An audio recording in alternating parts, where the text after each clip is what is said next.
আজকে আমরা আলোচনা করব ডাব্লিউএস কোশ্চেনের ওয়াই নিয়ে। ডাব্লিউএস কোশ্চেনের ওয়াই নিয়ে এখানে লেখা আছে I went to shop to buy a বুক।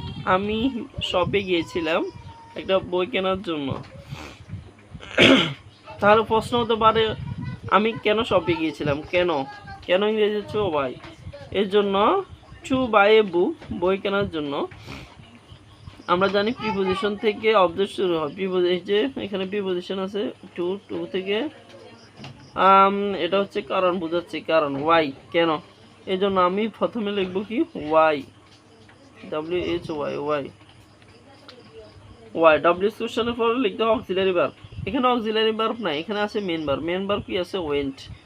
আমরা জানি কি একটা ভার্বে তিনটা ফর্ম থাকে, এখানে ওয়েন্ট হচ্ছে go went, WANT, go went গন। এখানে ওয়েন্ট হচ্ছে ভার্বের B2, গো হচ্ছে ভার্বের E1। আমরা জানি ভার্বের B2 থাকলে হয় ডিড, ভার্বের B2 থাকলে হয় ডিড, তাহলে ওয়াই ডিড। সাবজেক্ট আছে এখানে। আমরা জানি কি আই থাকলে বসে ইউ, আই থাকলে ইউ লিখতে হয় সাবজেক্ট হিসেবে, তাহলে ওয়াই ডিড ইউ। তারপরে লিখতে হবে ভার্বের বেস ফর্ম। এখানে ওয়েন্ট আছে, ওয়েন্টের বেস ফর্ম হচ্ছে ওয়েন্টের বেস ফর্ম হচ্ছে গো। আমরা জানি কি ডু ডিড ডাসের পরে, ডু ডিড ডাসের পরে সবসময় ভার্বের বেস ফর্ম হয়। এখানে ডিড আছে, এই জন্য ওয়েন্টের বেস ফর্ম হচ্ছে গো, এই জন্য গো লিখলাম। তারপর বাকি অংশ আর কি আছে, টু শপ, যেভাবে আছে লিখবো টু শপ, SHOPE, শপ। শেষে অবশ্যই প্রশ্নবোধক দিতে হবে।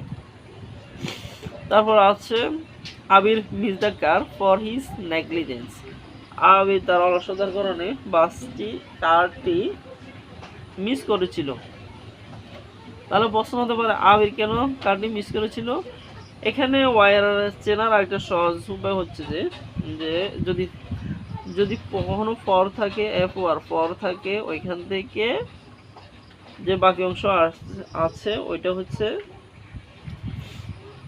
ডাব্লিউএস কোশ্চেন চেনার উপায়।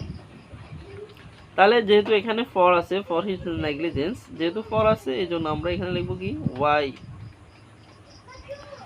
তারপর লিখবো কি এখানে অক্সিলারি ভার্ব যেহেতু নাই, এখানে আছে মেন ভার্ব। মেন ভার্ব আছে কি মিসড।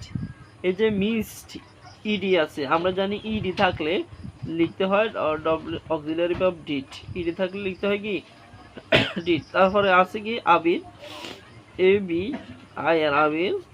তারপরে লিখবো ভার্বের বেস ফর্ম। এখানে আমরা জানি ডু ডিড ডাসের পরে সবসময় ভার্বের বেস ফর্ম, এখানে ভার্বের মিসড, এখানে বেস, এটার বেস ফর্ম হচ্ছে মিস। তারপরে বাকি অংশ, আর বাকি অংশ আছে কি ঢাকা, ঢাকা যেভাবে আছে ওই লিখবো দা CAR। শেষে অবশ্যই প্রশ্নবোধক দিতে হবে।